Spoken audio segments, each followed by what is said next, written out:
오, 주 예수님. 아멘. 주 예수님. 아멘. 주님을 사랑합니다. 아멘. 주님을 앙망합니다. 아멘. 우리에게 지혜와 계시의 영을 허락하심으로 이러한 말씀을 통하여 우리 안에 생명이 들어오고 이러한 생명이 자라며 표현되고 살아 나타낼 수 있도록 주님 우리 모두를 얻어 주시옵소서. 주 예수님을 우리의 생명과 인격으로 취합니다. 주님을 사랑합니다. 아멘. 예, 오늘은 제4과 생명의 느낌에 대해서 교통을 하겠습니다. 지난 3주간에 거쳐서 먼저 첫 번째 생명나무를 우리가 추구했고, 그리고 두 번째 삼일 하나님, 그리고 저번 주에는 생명의 인식에 대해서 우리가 공부했습니다. 이번 주에는 바로 이 생명의 느낌에 대해서 추구하시겠습니다. 우리가 창세기를 볼 때 창세기는 하나님께서 세상을 창조하신 역사이잖아요. 여기에서 가장 중요한 단어가 핵심이 어떤 것이라고 생각하십니까? 바로 창세기는 가장 중요한 핵심 단어가 생명인 것입니다. 창세기는 생명의 책이라고 해도 과언이 아닙니다. 하나님께서는 첫째 날에 빛이 있으라 하심에 빛이 있었습니다. 그리고 둘째 날에 빛이 있을 뿐만 아니라 하늘과 땅이 나뉘어졌습니다. 그리고 셋째 날에는 무슨 일이 있었죠? 바로 물에서 묻이 드러났죠. 그래서 무태는 세 가지 식물, 그냥 풀과 그리고 씨 맺는 채소와 그리고 열매 맺는 과일 나무가 산출된 것입니다. 그래서 이렇게 하나님께서는 창조하셨고, 그리고 넷째 날에 해와 달과 별, 이러한 더 강화된 빛이 임했습니다. 첫째 날 빛이 임했을 때 이 빛은 바로 생명을 산출하는 것이고, 그리고 넷째 날에 임한 이 빛은 생명을 자라게 하는 것입니다. 그래서 이 풀이 있고, 그리고 씨 맺는 채소가 있고, 그리고 열매 맺는 과실나무로 더 이렇게 발전하는 것을 볼 수가 있죠. 그리고 다섯째 날에 바다에 생물이 생겨나고, 그리고 하늘에 공중에 새들, 하늘을 나는 새들이 창조되었습니다. 그리고 여섯째 날에 바로 땅에 육축들이, 짐승들이 창조되게 된 것입니다. 그리고 가장 중요한 사람을 하나님께서 여섯째 날에 창조하셨습니다. 이러한 것은 생명이 점점 더 높아진다는 것을 우리가 볼 수 있습니다. 그리고 일곱째 날에 하나님께서는 안식하셨죠. 이렇게 우리는 낮은 생명에서 높은 생명으로 진보하는 것을 볼 수가 있습니다. 그리고 오늘 이러한 생명의 느낌에서는 모든 종류의 생명체는 전부 다 자신의 생명의 느낌이 있습니다. 그래서 동물은 동물의 생명의 느낌이 나고, 사람은 사람의 생명의 느낌이 납니다. 또한 주님을 믿지 않는 사람들은 그 사람들만의 생명의 느낌이 나오고, 그러한 것은 타고난 생명이겠죠. 그리고 하나님을 영접한 사람들은, 믿는 이들은 바로 하나님의 이러한 신성한 생명의 느낌이 나타난다는 것입니다. 이렇게 모든 어떠한 생물들은 다 생명의 느낌을 가지고 있습니다. 제가 교회 생활하면서 처음에 어떤 우리 형제 자매님들을 만나려고 서울에 어떤 형제 자매님과 약속을 했어요. 그래서 만나러 가는 길에 처음 한 번도 뵌 적이 없었어요. 근데 전화 통화로만 했었고, 그래서 어떤 지하철역 3번 출구에서 만나기로 했는데 많은 사람들이 오고 가더라고요. 근데 어떻게 우리 형제님을 만날 수 있을까 했는데, 그 많은 사람들 중에 한 분을 딱 보고, 저분이 우리 형제님이다 라는 느낌을 바로 알았어요. 그리고 그 형제님도 저를 바로 알아보시더라고요. 이러한 것은 바로 그 형제님에게서 이러한 하나님의 신성한 생명의 느낌이 저에게 풍겨졌다는 것이거든요. 우리들은, 믿는 이들은, 더욱이 주의 회복의 성도들은 그들에게서 하나님의 이러한 신성한 생명의 느낌이 사람들에게 느껴져야 된다는 것입니다. 그리고 믿지 않는 사람들은 그들 나름의 타고난 생명의 느낌이 있습니다.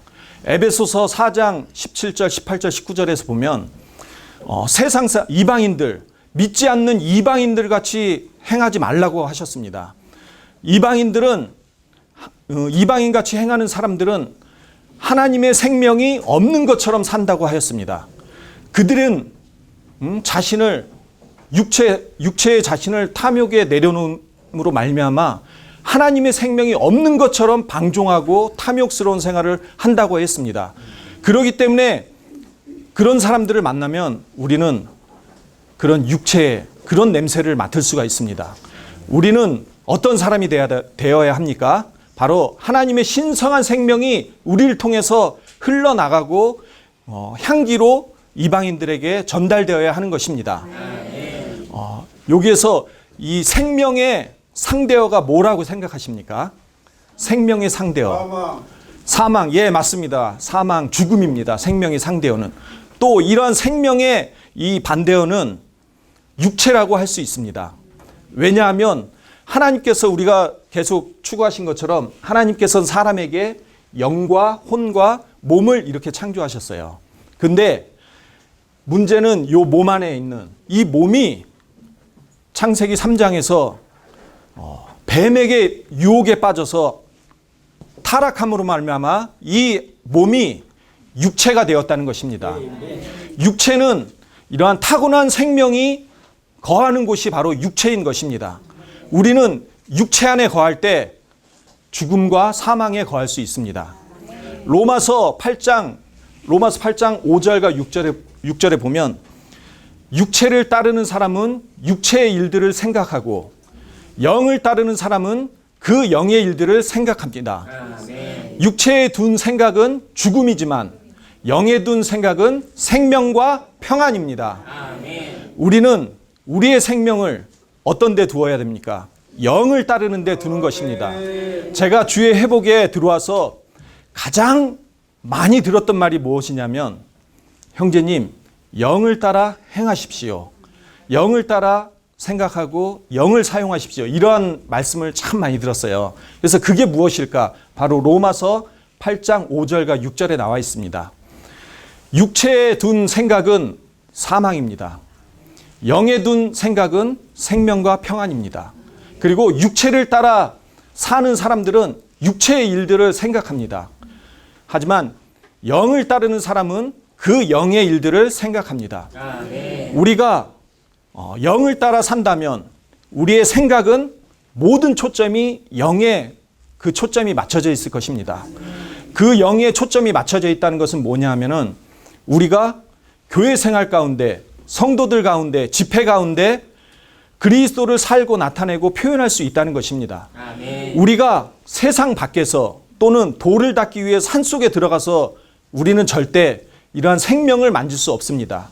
그리고 생명이 자랄 수 없습니다. 우리가 교회 생활 가운데 끊임없이 우리 안에 들어온 신성한 생명이 자라실 수 있도록 우리는 교회 생활 가운데 자라야 된다는 것입니다. 제가 예전에 30년 목회 생활을 했던 목사님을 한번 뵌 적이 있어요. 그리고 그 목사님과 교통을 나눴는데 목사님께서 이제 주의 회복에 대해서 궁금하신 점들을 많이 물어보시더라고요. 그래서 제가 이제 가르쳐 드렸는데 그 중에서 사람 안에 하나님의 신성한 생명이 들어온다는 거, 그리고 이 신성한 생명이 자란다는 거, 이 부분을 잘 이해를 못 하시더라고요. 그리고 그 부분을 어렵게 생각하시더라고요. 저는 회복 안에서 이러한 용어와 단어를 많이 듣고 배우고 자랐거든요. 그리고 이러한 하나님의 신성한 생명에 주의하면서 살았거든요. 근데 30년을 목회 생활하셨던 그 목사님이 그 부분에 대해서 잘 이해를 못 하시더라고요. 하나님은 사람을 창조하실 때 그 안에 이러한 영을 두셨잖아요. 영. 이 영은 하나님과 사람이 교통할 수 있는 유일한 기관이거든요. 하나님을 만나고 하나님을 접촉하고 우리의 영을 사용함으로 하나님과 하나 될 수 있는 기관이거든요. 그런데 창세기 3장에서 우리는 뱀의 유혹에 의해서 타락된 뒤로 사람은 영이 죽어 있었죠. 영이 잠들어 있었어요. 그래서 그 영을 깨워야 돼요. 어떻게? 주님을 영접하고 주님의 이름을 부를 때 우리는 영을 사용할 수 있다는 것입니다. 우리는 하나님께 거듭났다는 것입니다. 그럴 때 하나님의 신성한 생명이 우리 안에 들어왔습니다. 그래서 우리 안에서 우리는 어떻게 해야 합니까? 매일 아침 주님을 만나고 아침 부음을 통해서 주님과 하나 되고 주님을 살아내는 것입니다. 이러한 시간들이 하루 이틀, 한 달, 두 달, 1년, 2년, 10년이 지났을 때 우리 안에서 이러한 신성한 생명이 자라는 것입니다. 이러한 신성한 생명이 자랄 때 우리는 옆에 이웃들에게, 가족과 친척들에게 이러한 신성한 생명을 나눠줄 수 있습니다. 그리스도의 향기로 전달할 수 있다는 것입니다. 우리가 하나님의 신성한 생명을 우리 안에 받을 뿐만 아니라 이러한 것들을 흘려보낼 수 있다는 것입니다. 바로 교회 생활 가운데 이러한 것들을 더 훈련할 수 있다는 것입니다. 그리고 이 신성한 생명은 가장 높은 생명입니다. 그리고 가장 풍성한 생명입니다. 그리고 가장 예민한 느낌을 줄 수 있습니다. 우리가 맛있는 맛집에 가서 식당에 갔는데 맛있다고 하는데 느낌이 이상하더라고요. 그러면 안에 보면 어떤 불교의 그런 마크를 단 이런 것들이 있잖아요. 그러면 즉시로 어떻게 돼요? 이 음식이 맛있지가 않더라고요. 이거는 그런 생명의 느낌을 주는 거예요. 어떤 하나님에 속하지 않은 생명이에요. 우리가 그런데 지체들을 만나고 밝은 지체들의 얼굴을 볼 때 우리는 공급을 받을 수 있거든요. 바로 빛을 받을 수 있어요. 생명을 공급받을 수 있거든요. 근데 그렇지 않은 것들을 접할 때 우리에게는 이런 불편한 예민한 느낌이 일어난다는 것입니다. 제4과 46페이지 1번에 C번을 같이 한번 읽겠습니다. 생명의 느낌은 우리가 신성한 생명 안에서 살고 있는지 아니면 타고난 생명 안에서 살고 있는지 또한 우리가 영 안에서 살고 있는지 아니면 살고 있는지를 우리에게 알려준다. 아멘. 이러한 생명의 느낌은 우리가 생명 안에서 살고 있는지 아니면 육체 안에서 살고 있는지 타고난 생명 안에 살고 있는지 우리에게 이렇게 분명하게 예민한 느낌을 주신다는 것입니다. 그리고 로마서 8장 2절에 보면 생명의 영의 법이 우리 안에 설치된 것을 볼 수가 있습니다.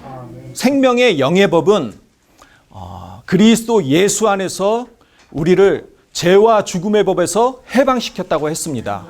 사도 바울 형제님이 로마서 7장까지 해서 상당히 선을 행하려고 했는데 그러한 것이 육체 안에서 이루어지지 않았어요. 그래서 참 공고해하고 애통했었는데 로마서 8장 2절에 가서는 우리 안에 설치된 생명의 영의 법이 그리스도 예수님 안에서 우리를 죄와 죽음의 법에서 해방시켰다는 것입니다. 우리가 죄와 죽음의 법에서 해방됐을 때 사도 바울 형제님처럼 기쁨을 느껴야 되지 않겠습니까? 우리는 이제 이러한 죽음의 법이 우리를 장악할 수 없다는 것입니다.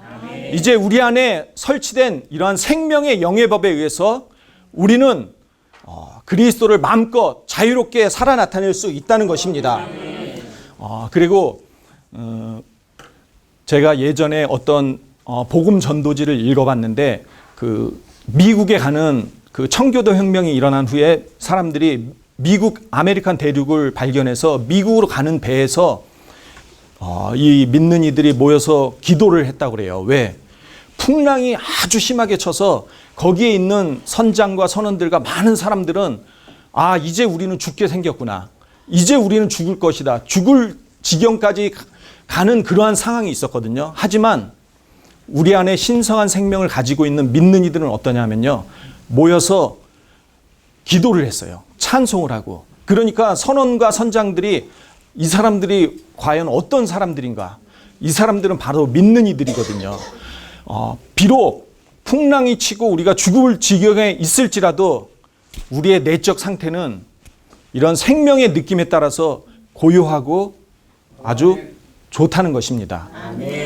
그럴 때 우리는 선원과 선장에게 그리스도를 흘려보낼 수 있다는 것입니다. 이러한 생명의 느낌은 내적 상태인 것입니다.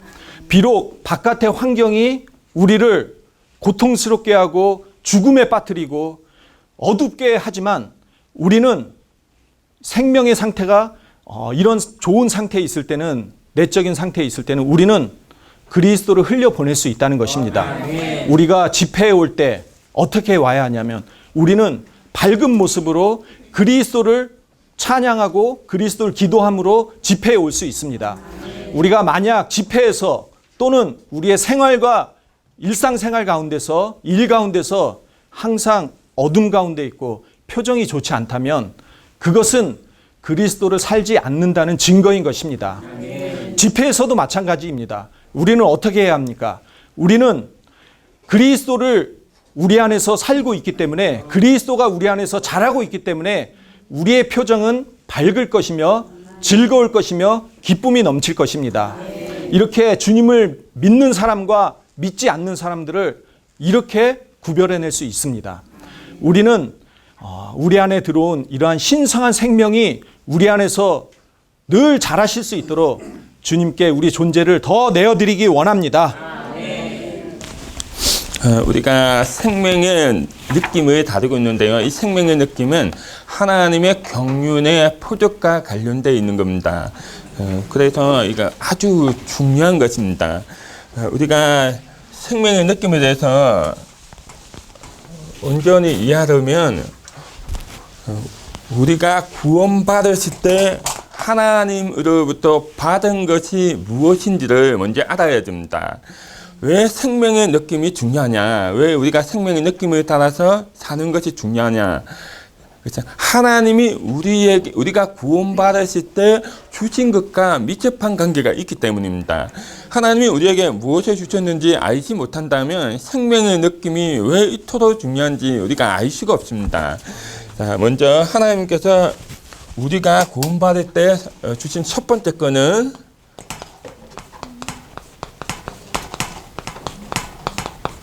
하나님의 생명입니다. 하나님께서 우리가 구원받을 때 주신 건 하나님의 생명인데, 이 하나님의 생명은 하나님의 봉성과 속성을 포함하고 있습니다. 이 봉성은, 하나님의 봉성은 그분은 사랑이시고 빛이시고 의로움이시고 사랑과 빛과 의로움과 사랑과 빛과 그다음에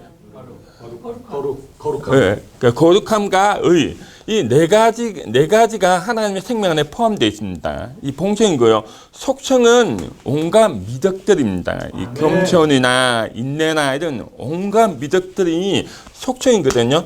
이 하나님의 봉성과 속성이 포함되어 있는 하나님의 생명을 우리가 받았다는 것입니다. 아멘. 그래서 우리가 구원을 받았다는 것은 정말 놀라운 것입니다.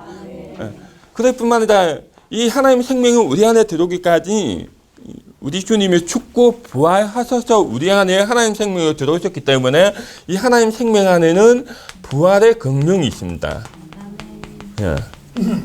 부활의 긍휼이 있다는 거죠. 모든 죽음을 이길 수 있는, 그러니까 모든 적극적인 것들을 발화시킬 수 있는 부활의 긍휼이 하나님의 생명 안에 포함되어 있다는 거죠. 이 하나님의 생명을 우리가 구원받았을 때 얻었다는 것입니다. 그 다음에 두 번째는 이 하나님의 생명이 우리 안에 들어왔기 때문에 들어옴으로써 우리 안에 어떤 것이 설치되어 있어요. 설치되어 있는데 그것이 뭐냐면 생명의 법입니다.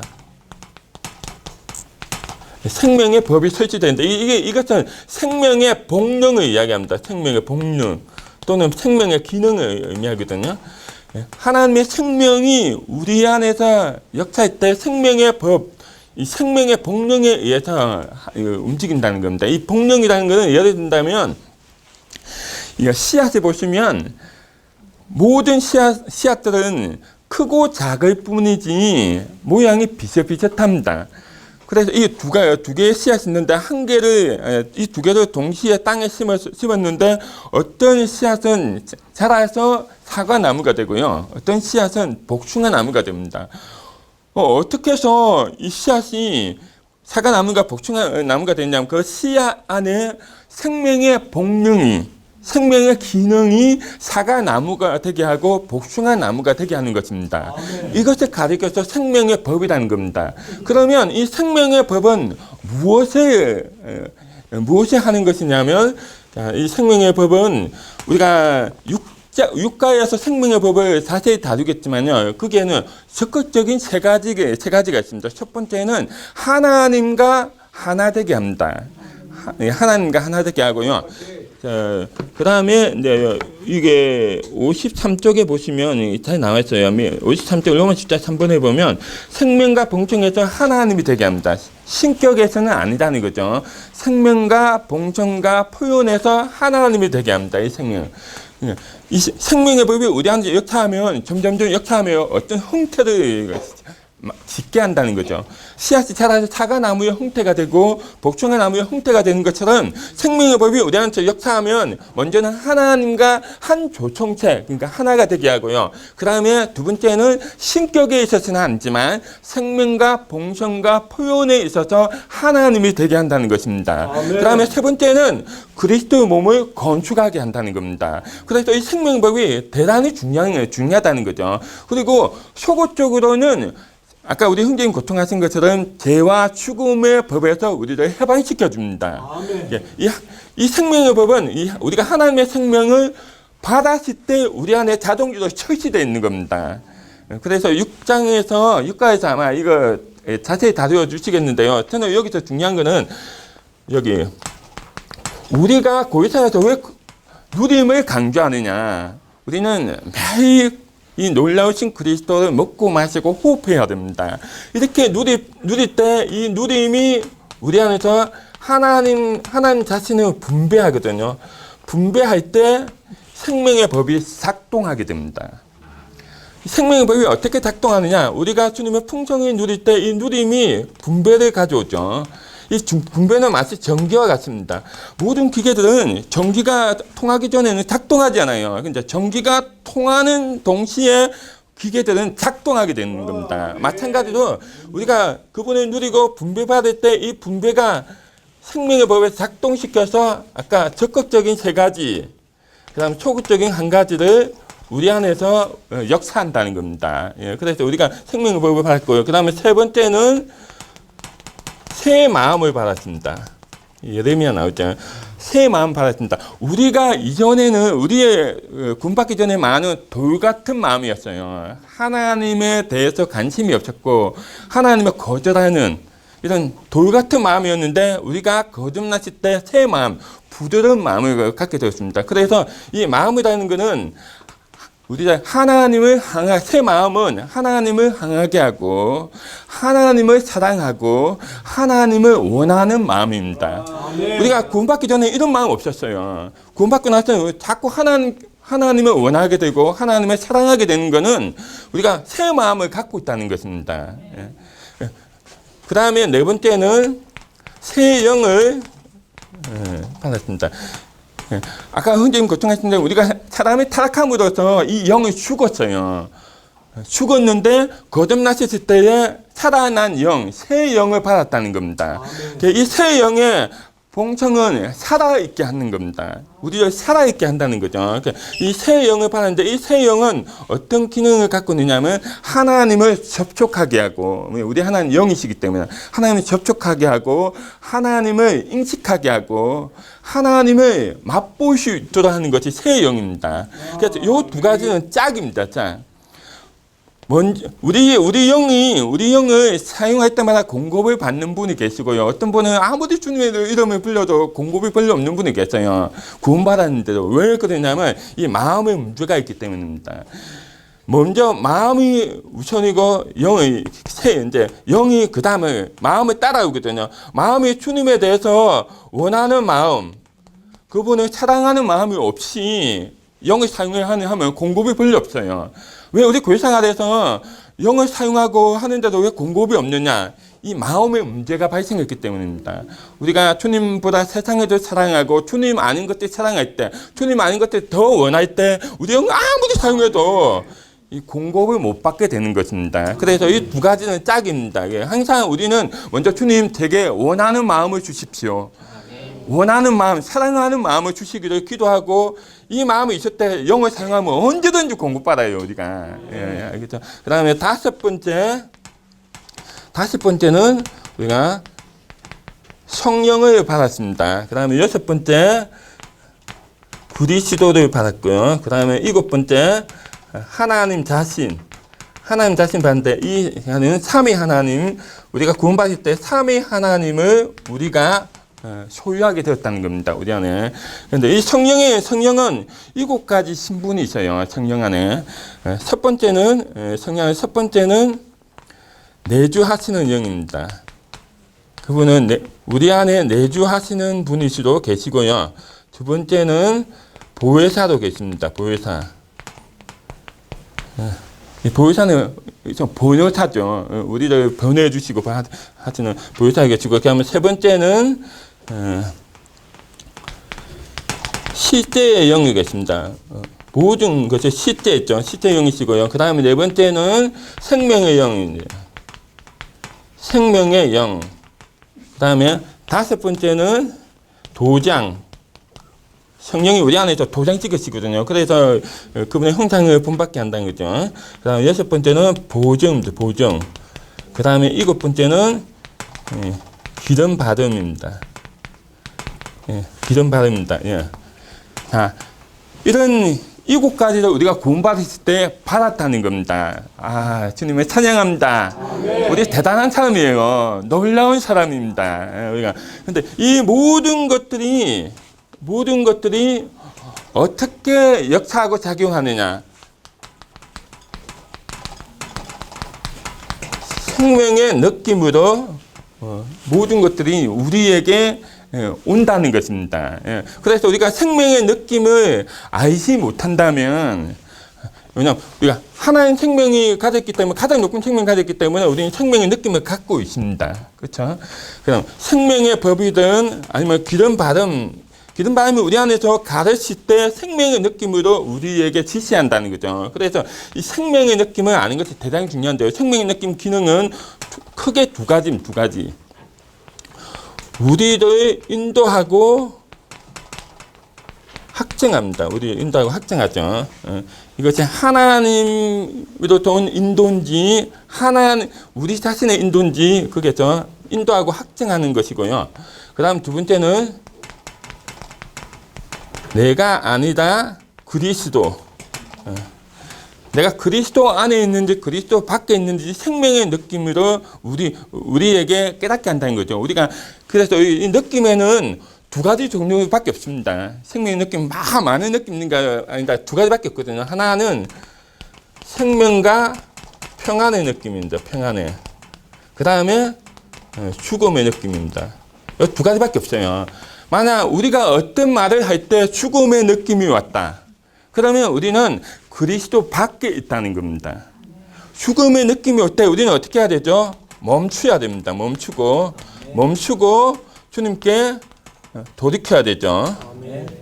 어떻게 돌이킵니까? 주님의 이름을 부름으로 돌이켜야 됩니다. 아멘. 그럴 때 우리는 생명과 평안의 느낌으로 이렇게 전환을 하게 된다는 거죠. 우리가 생명과 평안의 느낌이 있으면 무엇을 하게 된다는 거죠. 왜냐하면 그것은 하나님으로부터 온 느낌이고, 우리가 그리스도 안에 있다는 것을, 또 하나님 안에서 살고 있다는 것을 이 느낌이 확정해 주기 때문입니다. 확정.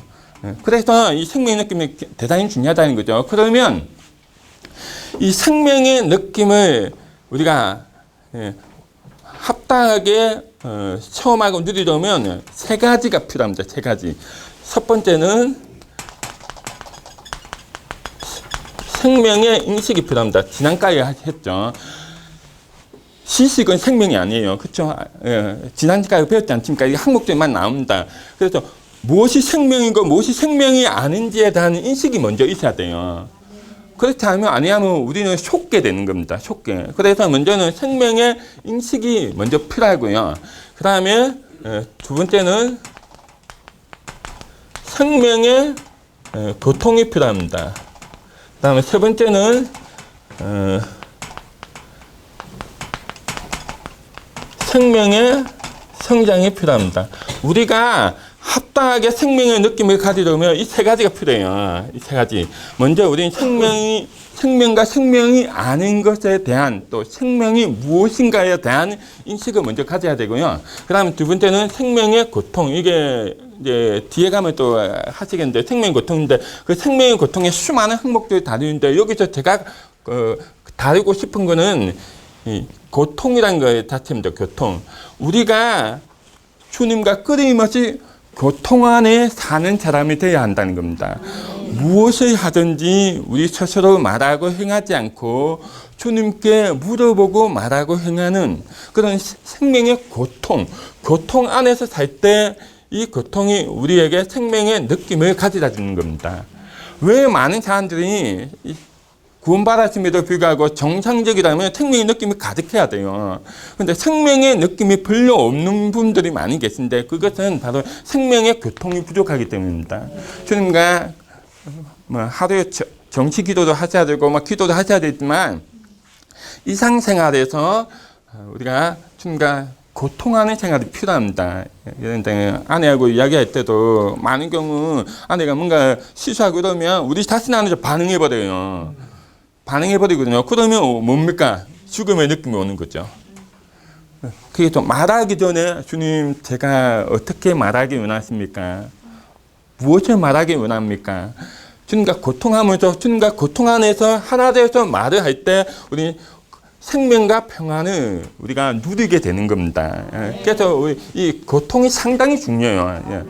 우리가 고통하는 생활을 하는 것이 필요하고요. 그 다음에 이제 생명에 있어서 제일 중요한 것은 성장입니다. 성장. 아까 우리 형제님 고통하신 창세기에 보면 식물의 생명이 있고 바다의 물고기 생명이 있고 새의 생명이 있고 그 다음에 땅의 유축의 생명이 있고 그 다음에 사람의 생명이 있고 하나님의 생명이 있거든요. 그게 이런 생명에 보여주는데요. 막 구원받았을 때는 마치 풀의 생명과 같습니다. 풀의 생명과 같아가지고 막 이게 하나님께로 온 느낌인지 내 자신의 느낌인지 분간을 못해요. 분간을 생명을. 그래서 생명이 자라야 된다는 거죠. 왜 우리가 계속 누림을 강조하느냐면 누림은 분배를 가져올 뿐만 아니라 또한 성장을 가져오거든요. 어린 아이가 있는데 어릴 때는 영어도 가르치고 수학도 가르치고 하는 것도 중요한데 제일 중요한 거는 잘 먹는 겁니다. 잘 먹을 때 이 아이가 성장하거든요. 잘 먹어서 건강해야지 공부도 하고 운동도 하고 모든 거 다 하는데 요즘 엄마들은 순서를 착각해가지고 순서 바꾸고 있어요. 잘 먹이기보다는 똑똑한 아이도 키우고 싶어 한다는 거죠. 그냥 건강한 아이가 우선이라는 겁니다. 이렇게 잘 누릴 때 성장하게 되는 것처럼 우리도 성장해서 풀의 생명에서 점점점 이제 나무의 생명으로, 바다의 물고기의 생명으로, 그 다음에 새의 생명으로, 육식의 생명으로, 사람의 생명으로, 그리고 하나님의 생명으로 완전히 성축에 이르기까지 우리가 성장해야 됩니다. 성장할 때 우리는 자연스럽게 생명의 느낌을 갖게 된다는 것입니다. 자, 그러면 이 생명의 느낌에 대해서는 두 가지로 주의해야 됩니다. 주의할 것. 첫 번째는 순종입니다. 생명의 느낌에서 제일 중요한 게 순종이거든요. 하나님이 이 모든 것을 우리에게 주셨는데 이 모든 것들 그분이 우리 안에서 성령으로 움직이실 때 기름 바람으로 움직이시죠. 기름 바람을 성령이 우리 안에서 움직이신 겁니다. 그 다음에 그분이 생명 안에서 운행하실 때, 운행하시고 이런 모든 것들은 생명의 느낌으로 우리에게 그분의 뜻을 전달한다는 거죠. 전달하기 때문에 이 생명의 느낌에 대해서 제일 중요한 것은 순종입니다. 순종. 그 다음에 주의할 것 두 개는 분척하면 안 된다는 거죠. 분척하면 안 됩니다. 어떤 느낌이 올 때 이거 하나님께로 온 느낌인지 내 느낌인지 분척하다 보면 나중에 이게 극도로 심해지면 정신분열이 일어나거든요. 아주 위험합니다. 그래서 우리는 분척하지 않고 다만 우리는 주님 잘 누리면 됩니다. 잘 누리면 항상 주님으로 지금 잘 누리고 풍성 누리고 이분도 충만하게 되면 우리는 자연스럽게 알게 된다는 거죠. 우리는 알게 됩니다. 알게 되고요. 그렇게 주님이 운행하심으로 움직이심으로 우리에게 느낌을 주셨을 때 우리는 다만 순종하면 된다는 거죠. 순종할 때 우리는 생명의 성장을 더 갖게 되고 더 많은 고통을 갖게 되는 것입니다. 그래서 이 생명의 느낌이 하나님의 경륜의 포적과 관련되어 있는 겁니다. 그래서 우리는 항상 죽음의 느낌이 올 때마다 멈춰야 됩니다. 멈추고 주님께 돌이켜서 주님과 고통해서 이 생명과 평안의 느낌으로 우리가 자꾸 전환하는 훈련을 해야 되는데 이것이 가리켜서 영의 훈련이라는 것입니다. 주님께서 우리 축복하시기 원합니다. 자, 남은 3분 동안 여기 보겠습니다. 47쪽입니다. 47쪽에 로마 숫자 2번입니다. 자, 우리는 생명의 느낌에 대하여 다음과 같은 책임에 주의를 기울여야 됩니다. A번 생명의 느낌에 대한 우리의 첫 번째 책임은 오직 영을 따라 행하고 생각을 영에 두는 것이다. 자, 이 첫 번째 이게 책임이 영을 따라 행하고 생각을 영에 두는 것인데요. 그 기반이 뭐냐면 생명의 고통입니다. 우리가 끓이면서 주님과 고통할 때 그 고통을 통해서 어떤 분배가 오거든요. 그렇다는 우리가 제일 투자해야 할 것은 하나님과 우리 사이의 연결이 끊어지는 겁니다. 끊어지는 것에 제일 투자해야 돼요. 그냥 끓이면서 이 고통이 연결될 때 생명 공급을 받아서 우리 사이가 영을 따라 행할 수 있는 에너지를 얻게 되는 겁니다. 그러니까 우리가 아무리 애쓴다고 해서 되는 게 아니다. 생명의 고통을 통해서 주님으로부터 분배를 받고 공급을 받을 때 나오는 생활이라는 거죠, 이게. 그 다음에 B번, 우리가 생각을 영에 둘 때 우리 안에는 생명과 평안이 있다. 우리 안에는 이 생명의 느낌을 주의해야 됩니다. 아까 그 대신 중요한 것은 분촉하면 안 된다는 거죠. 생각 안에 빠져가지고 분촉하지 마십시오. 다만 이거는 자연스러운 거예요. 우리가 생명을 갖고 있기 때문에 자연스럽게 느끼는 거거든요. 그렇기 때문에 우리가 항상 주님을 잘 누리고 고통 안에 사는 것이 중요하다는 것입니다. 10번, 우리는 우리 안에 뜻을 세우시고 행하게 하시는 하나님의 운행하심을 느낄 때 두려움과 떨림으로 순종해야 합니다. 두려움은 외적인 태도고요. 그 다음에 떨림은 내적인 어떠함입니다. 그래서 우리가 그런 느낌 올 때 경홀히 여기지 않고 정말 이것이 하나님 내게 말씀하신 것이라는 것을 알고 좀 순종하는 것이 필요하다는 겁니다. 그 다음 D번, 그 영의 기름 바람에 가르치면 생명의 내적 느낌으로서 우리에게 주님과 주님의 생명을 알게 한다. 우리는 기름 바람의 가르침, 그 우리 안에 있는 성령의 움직임에 순종해야 한다. 여기도 순종입니다. 그렇죠? 10번, D번. 그래서 생명의 느낌에서 제일 중요한 것은 순종입니다. 순종. 순종할수록 우리는 더 많은 분배를 받게 되고 더 많은 성장을 갖게 된다는 거죠. 자, 로마서자 3번입니다. 다 같이 읽어보겠습니다. 생명 공급, 생명의 성장, 주님과의 친밀한 고통, 구원의 이름과 그분을 포인하는 것, 그분의 뜻에 순종하는 것, 그분의 선한 기쁨을 성취하는 모든 것은 우리가 생명의 느낌에 순종하는 것에 달려있다는 것입니다. 자, 우리 다시 한번 읽어볼까요? 첫 번째 뭐죠? 생명 공급, 생명의 성장, 주님과의 친밀한 교통, 구원의 이름, 그분을 포인하는 것, 그분의 뜻에 순종하는 것, 그분의 선한 기쁨을 성취하는 모든 것은 우리가 생명의 느낌에 순종하는 것에 달려 있습니다. 그렇게 해서 우리는 더욱더 생명에서 성장하고 고통 안의 삶으로서 생명의 느낌이 가득한 사람이 되기 원하고 이 느낌에 순종하는 사람이 되시기 원합니다. 주님께서 우리를 축복하시기 원합니다.